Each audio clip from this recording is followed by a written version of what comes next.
back to the Flicks Forum podcast with Jesse and MJ, where each episode we go back and look at a Netflix original film in the order of release. This is our 17th day of Podmas, where we are putting out an episode every day in the lead up to Christmas. Today, we have Netflix's 65th film, the 2018 biographical comedy drama A Futile and Stupid Gesture. It's directed by David Wain and it stars an ensemble cast including Will Forte and Domhnall Gleeson. Hello. Podmas. They said it was a good idea. It was a good idea at the time. We still get to see each other. It's fun. I'm enjoying it. But it's a commitment. Good. Well done to all those podcasters out there who are doing Podmas this year. Well done. Imagine if we're the only ones. Yeah, it'd be a bit embarrassing, wouldn't it? That'd be so embarrassing. I thought it was like a thing. The podcast community is like, hey, those bloody Flicks Forum boys are actually doing it.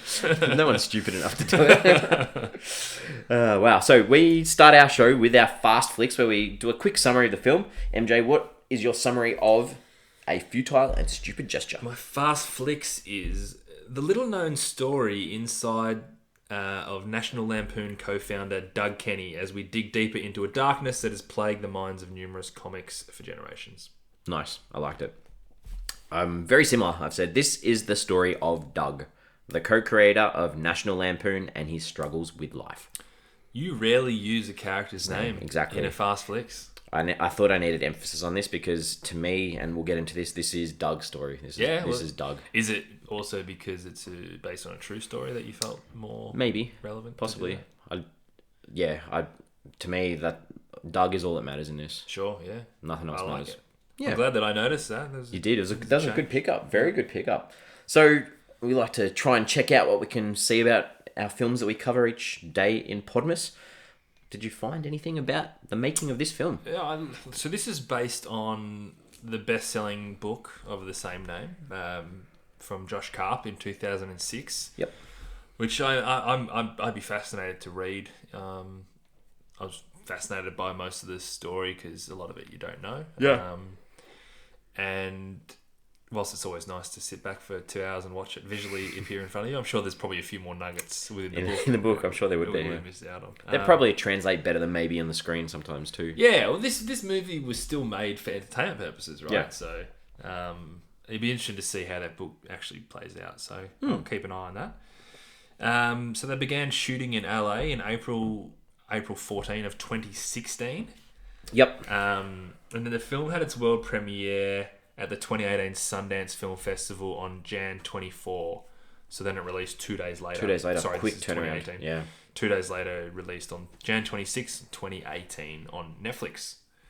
Very quick turnaround. Yeah. Had a budget of 30 mil, which Good. is a decent sort of budget for Netflix at this point. You got some ballparks for us?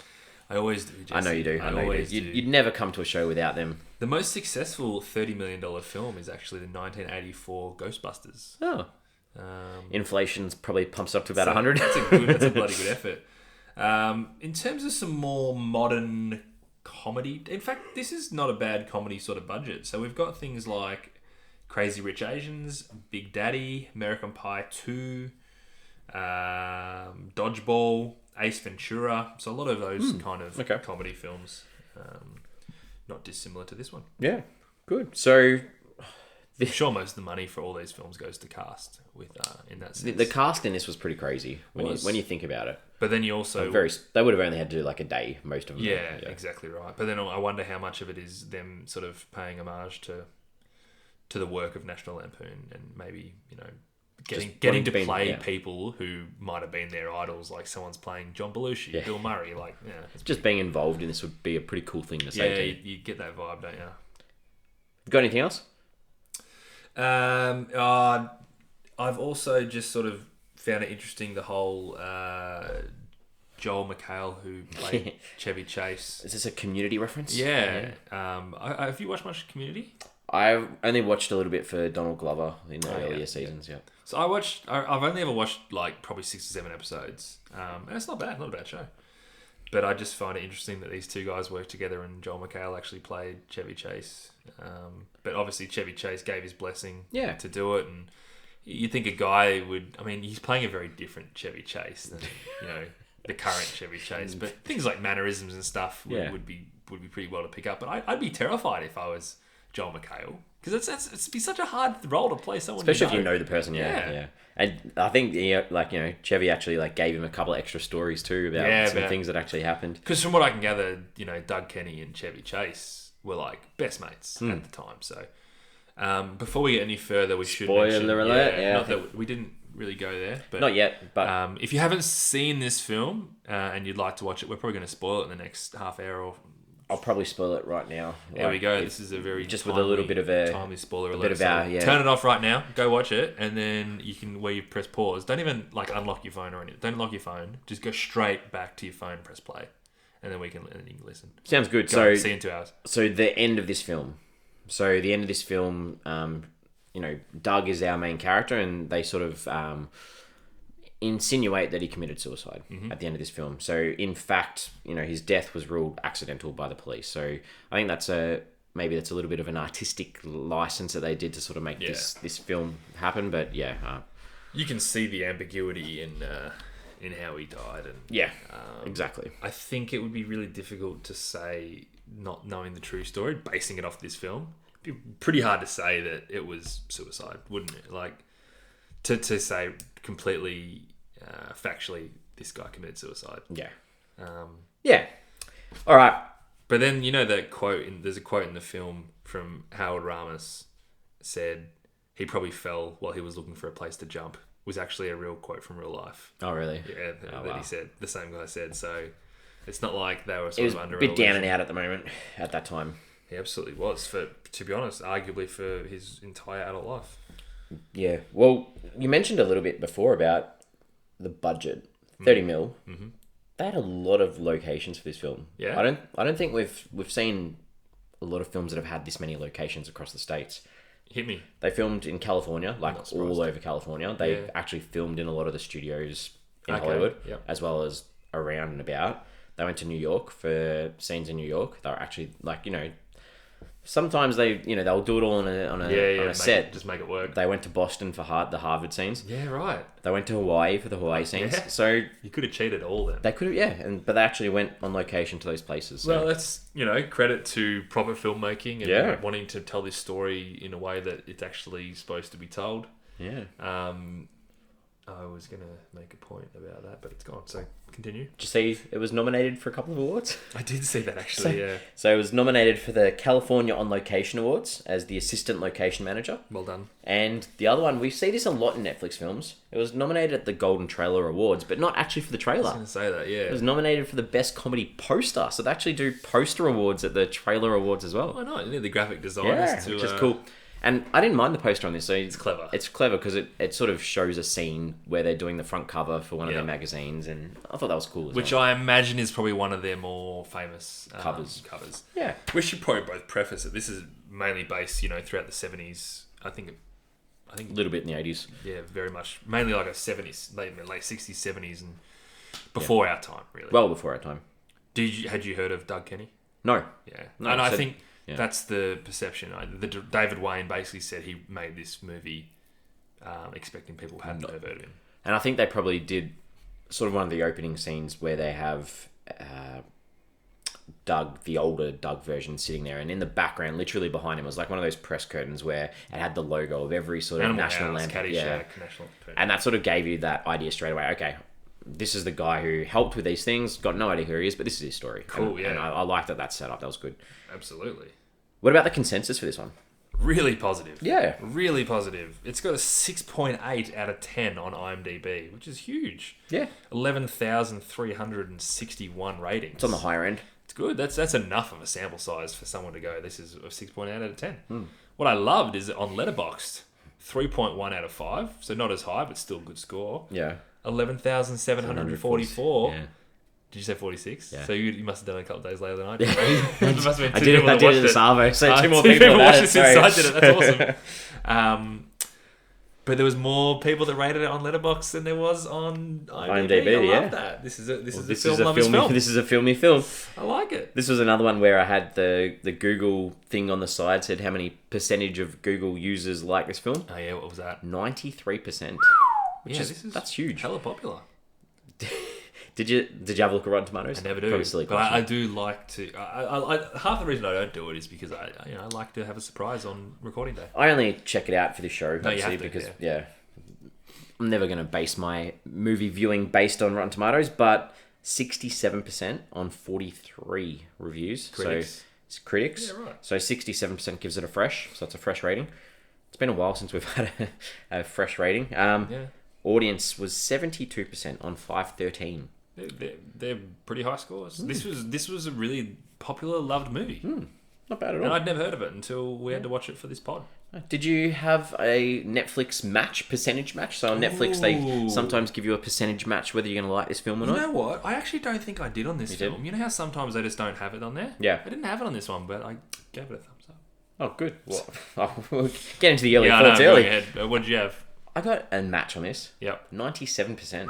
That's a big one. That's pretty high. Yeah, that's a really big one. There's only a 3% chance I'm not going to like this. Maybe just because everyone likes it, they're just like, well, Possibly. you like it. So you've sort of jumped the Yeah. Sorry. jumped the shit. What's Jump the gun. what's that other one? The other saying that you said yesterday? I can't remember. Shoot the shit. Shoot the shit. You shoot the shit on I that. think you said jump the ship. I'm like, no, that's like going man overboard. No.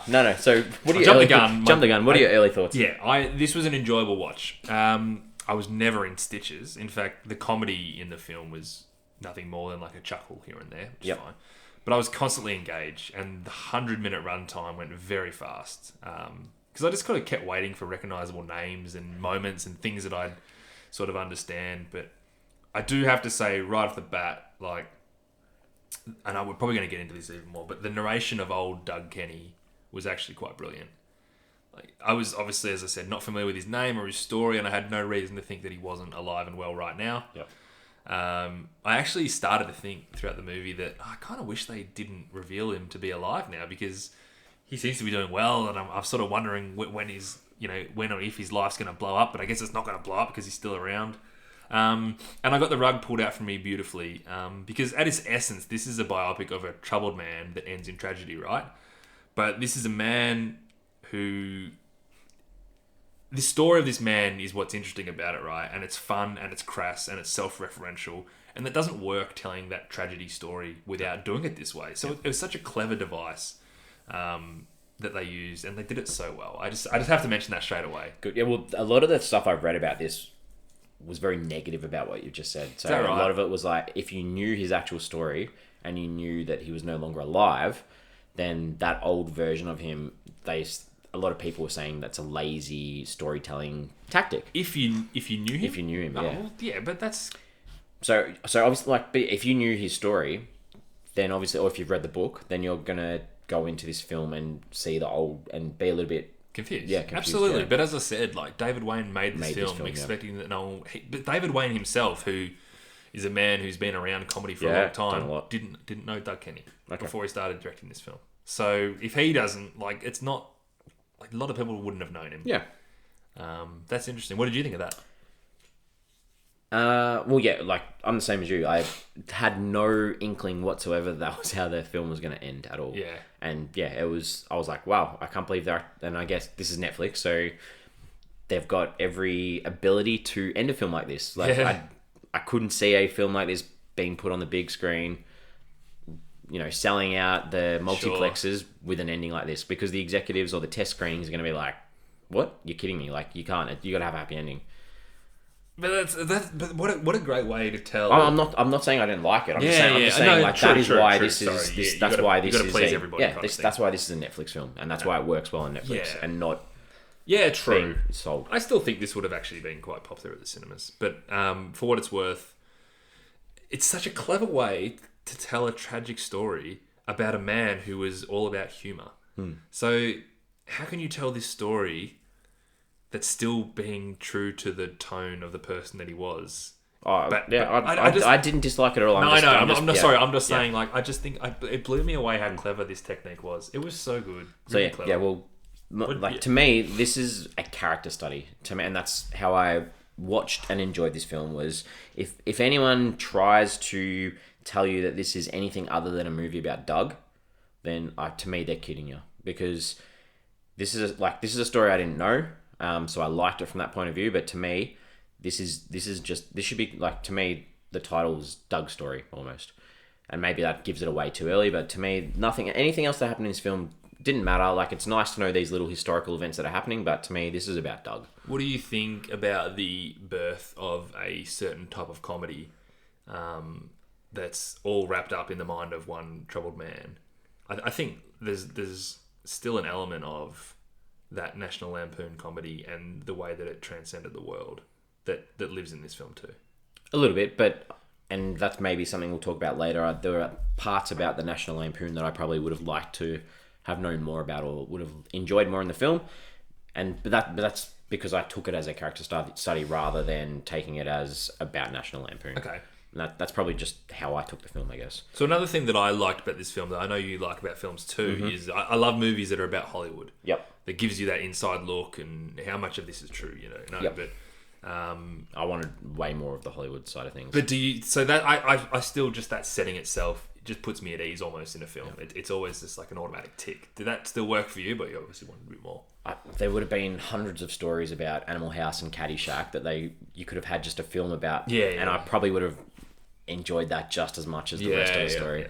But I get, like, they did spend a lot of time about the development of the magazine and the brand. And the brand. And that was more the focus of that side of things. Whereas, I would have liked to have seen more of that side. It almost makes you wanting though, right? Because as soon as you see the very opening scene, as you said, with the press board behind about National Lampoon, you're just like, cool, like when are we going to get, Christmas Vacation? And because that's what's recognisable to the audience is the films. Like, if absolutely. you're our age, you don't have a connection to the magazine. You don't have a connection to the radio show, that type of thing. So, but the names though, you get the names you get Belushi and Chase and all those kind of people start to pop in there. But then they write that off. We don't have enough time for all these characters. That's clever too. It was clever too. But like to me, and maybe that's different generations or different age groups will take it a different way. To me, I'm like, yep, cool. Absolutely. I see you're very right as well. Yep, you're very right. Cool. All right. Well, let's look at some characters. Is there any character in particular that you think stood out that you might want to talk about? I'm not sure if this is this a character study? I don't know. Yeah, well, Doug. Can you talk to me about the movie that should have been called Doug's Story?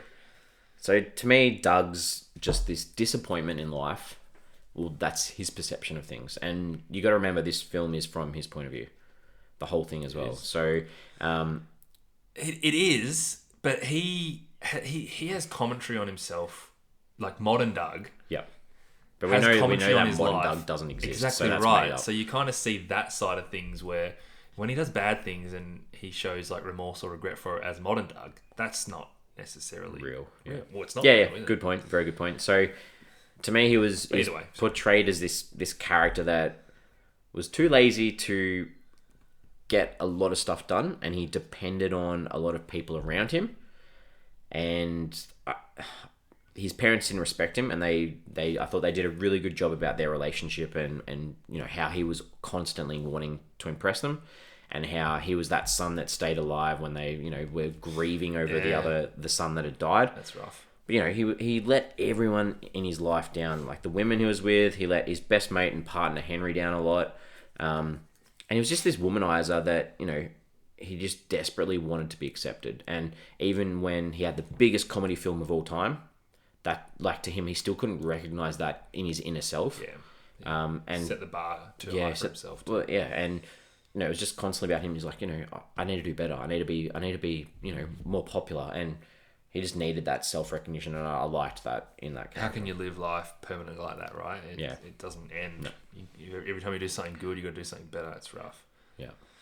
I found him a really dislikable character for a lot of the film. Yep. And I think setting up that modern narration actually does soften your view on him because of the decisions that he makes in hindsight, like I spoke about before. But he was very aimless. He didn't know what he was doing 2 weeks from the day that it was happening. He went with the flow. He never thought about his consequences. Yep. But he's really troubled. Like, everything is a joke to him. Everything. From, like, serious conversations with his parents to, like, relationship testing arguments with his girlfriend. He could never turn off that comedic button. And that's sad, and that's part of, like, this wider illness that we see a lot with people who are in comedy. Yep. And then he's like a lot of insecurities. Like, the comedy comes out in his insecurities in his relationships. And I think they did it. They set up so many serious moments, and he can't be screws him serious. over, He cannot do it. It's not possible. And then he obviously turns to the drugs, and I can only assume that it's either to sort of numb that side of him, or potentially bring clarity to that side of him. Which is because when he obviously wrote those lines, when he had that massive argument with Catherine, when he's coked up his brain, and he writes those really important lines, Caddyshack, like that are like main lines in the film. So whether the drugs kind of help to like direct him, use his crazy mind into putting into a certain direction, but they do a good job of painting him as a guy who would be almost impossible to give advice to. In no way is there a situation that he could have listened to someone that they could have turned his life around. He just wasn't receptive to that. And they tried to make it out that Henry possibly could have been that guy that could have done that. And obviously it doesn't eventuate. But yeah, I think that, they did a really good job. This guy, obviously, it's the 70s and 80s, so mental health's not a massive thing in those times. But I think they did a good job sort of insinuating that, possibly this guy used his comedic elements to hide the pain that he was feeling inside. 100%. Yep. All right, Henry. I think we need to. I didn't know that was Domhnall Gleeson. I didn't know until the end credits came up and his name was there, and I'm thinking like, who? Oh my god, that was Henry. Yeah. I don't know. He was awesome. He did such a good job. But Henry Beard was the likable character in the film, right? He was a more centered, logical version of Doug. Because he had that same quick-witted, almost childish sense of humour, but also the foresight and the direction to make calculated life decisions. But he loved Doug. And you never got the sense that Doug ever stopped being his best friend. He was very quick to forgive in that sense. And so many times in the first half of that film when Doug fucks up, Henry's so understanding. Yeah. Like, incredibly understanding. Henry's the sort of straight line that keeps him grounded a little bit because he's so organised with what he does. Like, he gets his law school application in, whereas, Doug's just like... Yeah, didn't do anything. Didn't do anything. Apply for anything. And, I really liked that he had this committed sort of line where he's like, the day it stops being fun, I'm going to walk away. And I liked that, with his commitment, he did that. He followed through with that. As soon as it was not fun for him, he got his payday and he was out. And I'm a little bit differing to you in that I didn't necessarily like or find him likable. Okay. I think I connected more with Doug. Right. Which, I don't know why, but I didn't really like Henry. I didn't find him, like, he was too straight down the line for me. Like, I liked the sort of unpredictability of Doug. Yeah, cool. And maybe I connected more with that, he was more disorganized and was, all over the shop. What is that saying about you and me?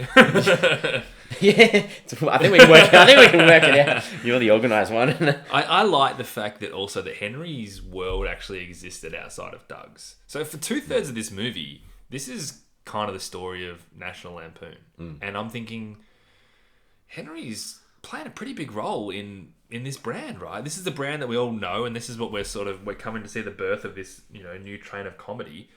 Why are we not telling Henry's story? And then you get the feeling that everything would have been all right for Doug if Henry was around. So that had to remove him from the narrative itself. And probably there's a reality in what happened in real life. Henry was like that safety blanket for Doug. There was a comment at some stage where they're like, Doug's the mum of the business and Henry's the dad. He's the one that does get stuff done. Yeah, exactly. Which is a bit sexist. Very sexist. But it was the 70s, man. 70s, yeah. What other characters have you got? So, outside of those two, there's very little to dissect, I believe. And that's good. That backs up what I'm saying in that this is Doug's story. It is. And look, I wrote down Matty Simmons. Yep. And I think he's probably just there to showcase how crazy they all actually were and how controversial they all were. Can you believe that the Weight Watchers magazine had 500,000 magazines in print a month? It's a different world, wasn't it? Whew. Yeah. Not really.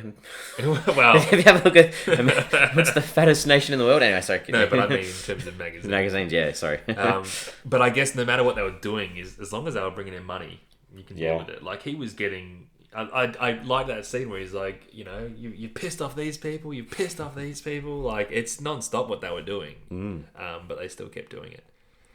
I had a couple others down. I just put like Alex and Catherine down there as. I had Catherine, yeah. Yeah, I just put. Well, yeah, they realistically they were there at important times for him. They tried to keep him as grounded as possible, but at the same time, he still treated them both like shit.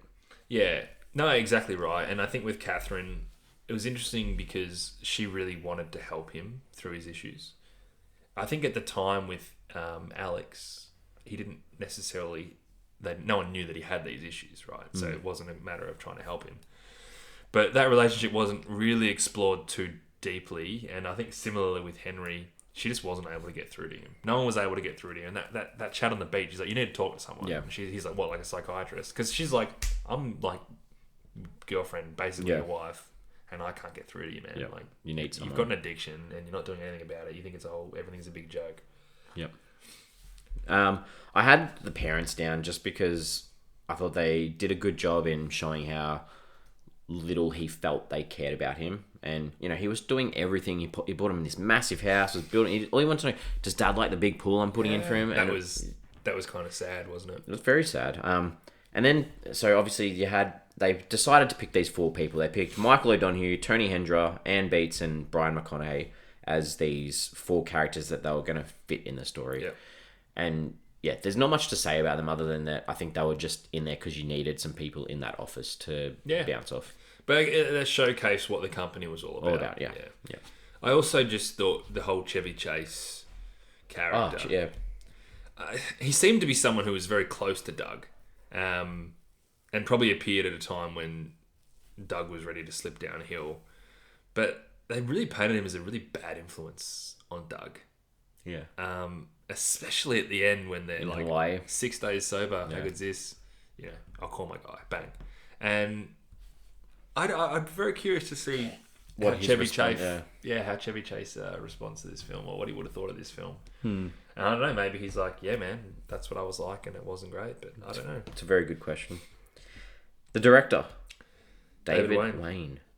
So mainly famous for Wet Hot American Summer, Yeah. and all the TV equivalent- shows that have followed. yeah, and Role Models as well is a Have that great down too. comedy movie. One of those movies that you just love to chuck on. I think it's so funny. I'm a big fan of Role Models. They're the only things I had down here as well. So, I thought, you know, the cast was like, it was a pretty impressive list, really. Like, It was fun, wasn't it? you just got people like Seth Green. I was going to say, Seth Green's all of a sudden in it. Yeah, just randomly for a couple of minutes, and that's Yeah. about it. What's her name from? Charles Boyle was in it. Yeah, that's right. It's Brad. Jolo Trulio. Yeah. What's her name that was in Handsome? Yeah. Yeah, I know who you're talking about. She's funny. I only kept the cast of 2 because I was like, I'm not going to list off every Yeah. celebrity that's in it. There's still a lot of people that weren't anybody who were playing somebody. But Yeah. There's a lot of people that just popped up. So, should we talk about some scenes? Yep, let's think talk we about should. some scenes. What did you enjoy? It's funny because I really enjoyed this film, and I think I just enjoyed sitting back and going through everything. But it's not like any scene really in particular blew me away. Yep. So I have mentioned that the comic strip of him getting caught cheating. I've got that down too. I was thought that was nicely cool. done, yeah. I think they're called photo funnies. Photo funnies. Yeah. It's just like it's like a comic strip that Really tells a clever. story. And that's when you're just like, this guy's such a jerk. Because I think his only line of thing was, I guess I wasn't ready to be a husband. And then he's just like sitting there at the end like, yeah. It's just visually cool too that, you know, you have It's clever. the secretary come in and the wife. And then the next scene is her walking out. Yeah, Like it was that cool. was It was just really used cool. as the scene. So there was a really good montage of his life basically falling apart alongside the magazine being so successful, and seeing that the strain that it was putting on him before he took his sort of leave of absence. That was great. I really enjoyed that. And then, as I've said before, the whole suicide was just a great twist. It made me stand up and pay attention. That perfect balance between like melancholy and funny. Like, this was a serious thing, but the man himself didn't want to take it too seriously. And they really kept that balance in this film, which I really commend. Good. I like those. Yeah. I've got similar sort of stuff. I really like the tennis racket throughout. So literally one of the first scenes you see is him as a kid in the backseat of the car on the way to his brother's funeral. He's got this tennis racket, and I just like that was this check-in throughout, and this constant reminder of his dad. Yeah. Throughout the film, that he goes on this leave, comes back to the office, he's like, "Where's my tennis racket?" And he makes everyone has a fucked up family. Doesn't matter who you are, but that tennis racket sort of kept him reminded of, I've got this dad that I still want to impress. I was going to say, it's almost like fishing for that approval, isn't it? Yeah. He asked so many people, like, "Do you play tennis?" Just always brought it up. Yeah. You mentioned earlier, like, that there wasn't anything really laugh out loud in this. Oh, yeah. There was one scene that I did have a bit of a giggle. Okay, cool. And it was very early, like right at the start. They're at Harvard and they've got all these parties and they're playing billiards on the table. And like they go to play the shot and he just throws the cue. I just thought that was quite funny. Well, I just had a giggle at that one. All right, nice. I thought it was quite clever. Like his first book that he writes was this, J.R. Tolkien book, The Lord of the Rings. And I just thought all the puns were so in touch, like with Sauron and the hobbits and the elves and Mordor. I was just I thought that was very clever. That was very cool. And at least as a screenwriter, you wouldn't have to write them. No, you just take them from the book. So, that was cool. You meant, I don't know if this is the same scene, but they had like lots of like this sort of cuts of the magazine covers. I'm not sure if that's the same scene where it was like his life falling apart at the same time, but there was some scenes where they just kept showing all the different covers. Yeah. Like, there's lots of cool jokes and ideas. And the last thing too, like you mentioned it, but I liked it in a different way. The scene at the end where he takes his glasses off and, I thought, so they have this shot where he takes the glasses off and it's blurry. Yeah. So it's like you've got his point of view. And I was like, this is the moment where he's going to refocus on his life. He's going to put his glasses back on and he's going to refocus and be ready to take life on. Great. And then it just flipped. And I was like, wow. So that phone call that Henry got.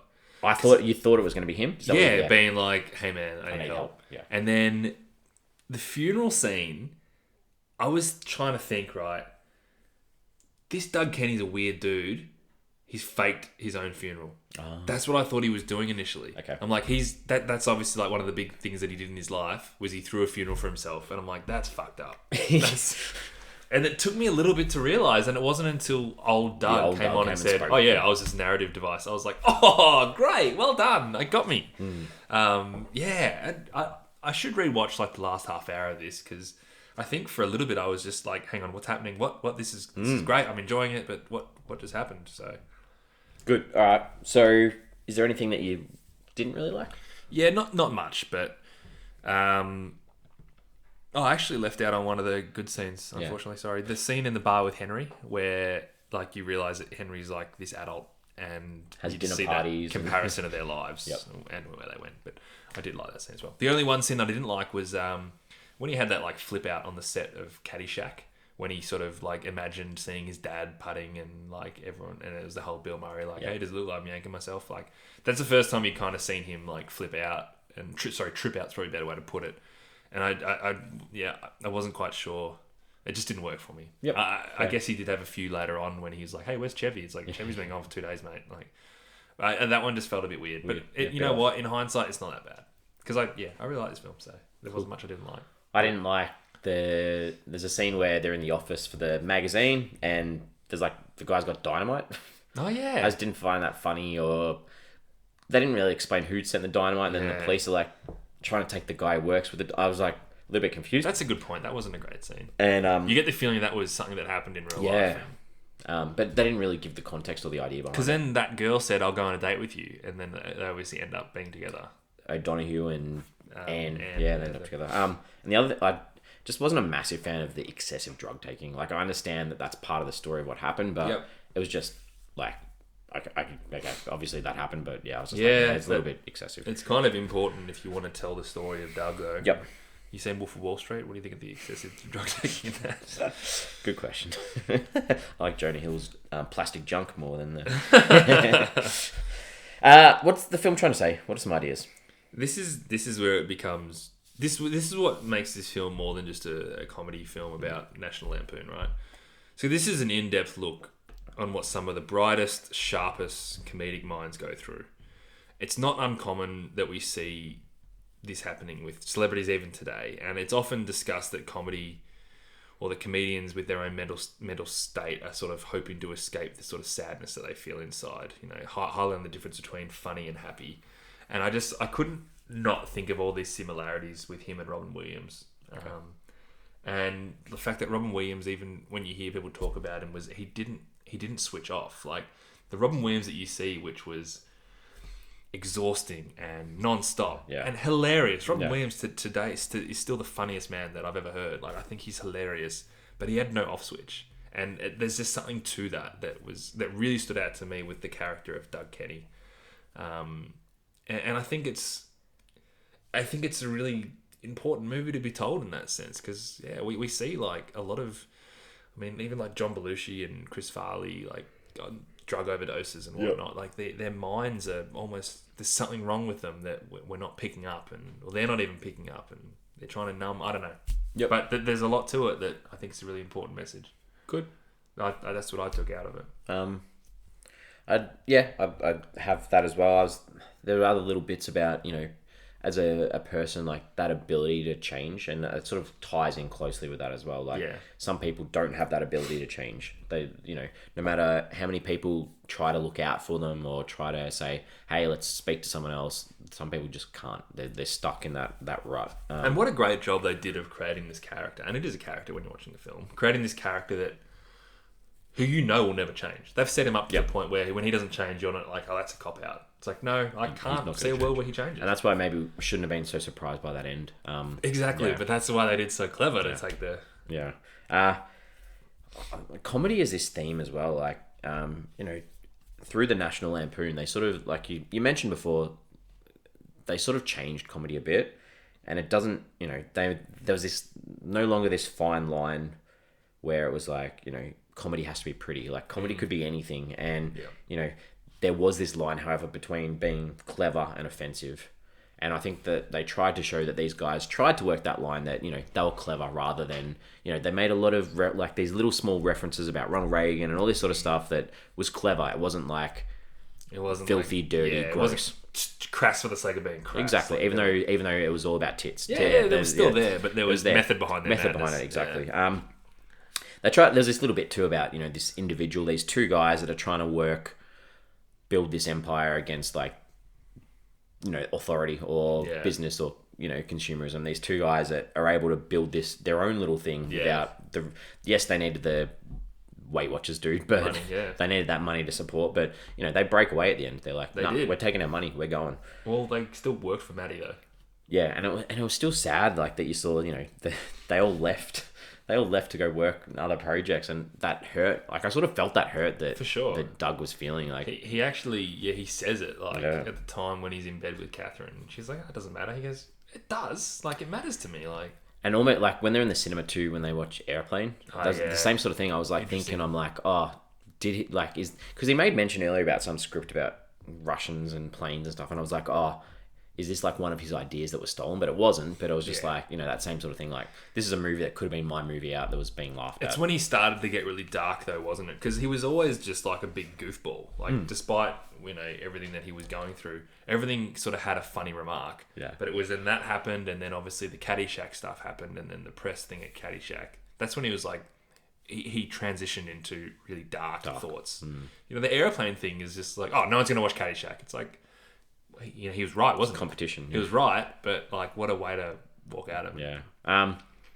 Last thing I had was like failure too. This guy, and I've said this before, he was constantly worried about what people thought of him and how he was. The perception of failure. Yeah, and he just didn't want to be a failure, even though he wasn't one little bit really. Like they try to put this through in the funeral at the end that his parents have this. His parents have this. They're the best people to say. Yeah, they have this moment like, look at all these people that actually loved him and thought he was funny. And I don't know, like if they couldn't recognize with all the nice things he was buying for him that he wasn't actually being successful. But But I also wonder how much of their part of his life that we saw was his perception of their part in his life. He thought that they wished that he had died instead of it. They thought he wasn't successful, but maybe they kind of did, and that's just how he saw it, which wouldn't surprise you the way that he sees other things. Like, yeah, true. All right, well, what do we take away from this film? You can take away a lot, man. Like I think we've covered it really well, but I really enjoyed the journey from this snapshot into Hollywood and that little buzz you get from seeing familiar characters. And then, obviously, that clever filmmaking device to pull the rug from under my feet. with that suicide, and then recognizing that real dark spiraling road that he ended up down. So I kind of never thought that, and then when it hit me hard, and I kept thinking about it, and the more I think about it now, I'm like, I think it's just a really well-made, clever film. I think they've done a great job, and I would definitely recommend it. Yeah. This is another one where I'm like, I probably would never have found this. No, not at all. Even though it's got like quite a lot of people have watched, I probably wouldn't have found it. There's no real buzz around it, is there? No, and it makes me want to go back and watch Animal House and Caddyshack. Yeah. Like, it's like you're watching, you're like, I want to watch these films again. Like, I haven't watched them in years. I didn't know Caddyshack wasn't a success when it came out. And that's a nice little line where it goes, oh, by the way, in 10 years' time, Caddyshack's like a huge cult success. That's like one of those movies that it's similar to like Happy Gilmore and Billy Madison. It's like on television like 3-4 times a year, late at night or whatever. It's one of those films that you always see on TV. Yeah. So you think, oh, it's one of those cult sort of like that's what it is. It I guess. is, yeah. It wasn't, but I didn't know that it wasn't. Yeah. I just assumed, it's National Lampoon, or it technically wasn't National Lampoon, was it? I don't think, because I think he went off on his own. Yeah. Either way, but it's that brand. It's Chevy Chase, Bill Murray. Like it's, I didn't know it wasn't successful when it came out. But you're right, you do. I want to rewatch them. All right. IMDb. Did you jump on at any stage to look anyone up? I did, man. I jumped on twice. Oh, good, because I didn't jump on at all. Oh, good, because I thought you might have had one of them. Yeah, who? Especially. I'll say that one second. The first one was Carla Gallo, who played Lucy Fisher, which was the chick at the start who was with his first wife at that party. Yep. And then the one that he goes to when he has his first breakdown. Mm-hmm. So she is in Superbad. Okay. And her name in Superbad is Period Blood Girl. Oh, man. You seen Superbad? I have, yeah. Yeah. So you know when he's like dancing with the girl and she gets some period blood on his leg? Yep. It's that girl. Okay. And as soon as I saw her, I'm like, what do I know you in? And as soon as I read that, I was like, that's how I know her. Okay. So well done for the guy, for the Superbad guys for naming her something that I can check on IMDb later on and know exactly, because it had said like her name's like Carly Lucy Johnson or something. Like, oh, man. the other one was her like boyfriend or partner in the film. His name is Brad Morris, who played the character Peter Ivers. He was in one of the films we've done. He was. I can't remember. He was Detective Jerpus from Handsome. Yeah. Who me and Ada had a lot to we really liked him. I was like, who is that guy? And I looked at him, I'm like, Handsome. He's in Handsome. Oh my God, it's Jerpus. Yeah, so they were good. You know what? That's why I love this segment. They are two good IMDb's. Okay. I've also got an Did My Dog Bark update. Ooh. So it's been a while since... I can't even think of the dog in this film. You should, because what's the poster of this film? Oh, yeah, okay. Yep. So they show a the dog, and then they pull the gun on the dog, and Todd, my dog, absolutely lost his mind. The dog didn't make a noise though, did it? No, but he probably just looked up and saw a dog. Oh, wow. He good eyes. He doesn't miss good a eyes, beat. yeah. He's an idiot. But what about the gopher? Did he go nuts at the gopher? No, he didn't. I think he must have known that was a fake puppet. toy. He's a smart dog. No, he's not. He's an idiot. But he went mental when that dog didn't came even on screen. think of that. It's been a while since we've had a dog update. Yeah. Which has been great. It means I've had to been able to watch movies without my dogs going crazy. Barking. All right. Questions? Yeah. I've sort of answered this, or like made sure there is no answer to this, but what could they have done to pull Doug out of his addiction? I wouldn't want it because that's not the truth. I'm saying in real life. Oh, in real life, what could have the people done? Yeah, what could they have done? Nothing much. It was. It feels that way, doesn't it? Yep. Yeah. No, I wish he had an answer. He did. Yeah. Sorry. This podcast would have blown up. Jesse with the answer. No answer. All right. Any more?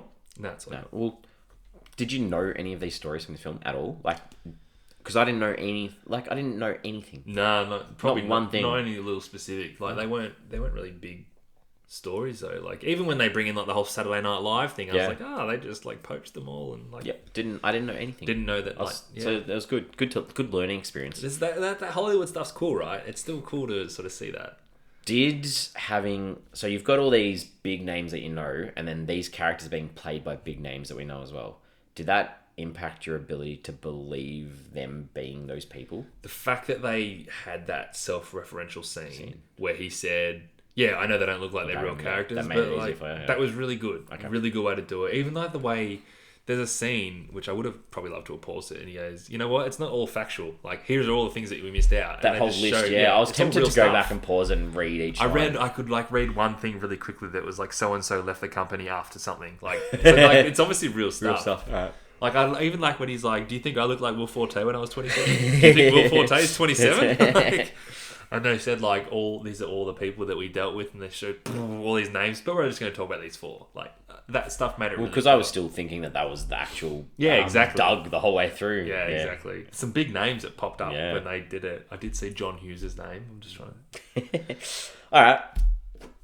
I think we're ready to close this out. I think we are. This has been a really good discussion, and I think that's got a lot to do with what the film's about. Yeah. All right, so we like to give our film a rating out of 5, work out what our average is. MJ, what are you thinking? Well, I enjoyed it, and I'd happily watch it again. It was an intriguing true story about a man who had such a big impact in the world of comedy, but left a really small personal shadow. It had a light, fun, quirky tone, and it never strayed from... and explored characters and themes in a thoughtful and engaging way. This is... Sitting now, waiting. Are you going to change your rating? This is 4 stars. Oh, wow. Okay. Yeah, Good. This was great. Okay, very nice. Yeah. I like the story.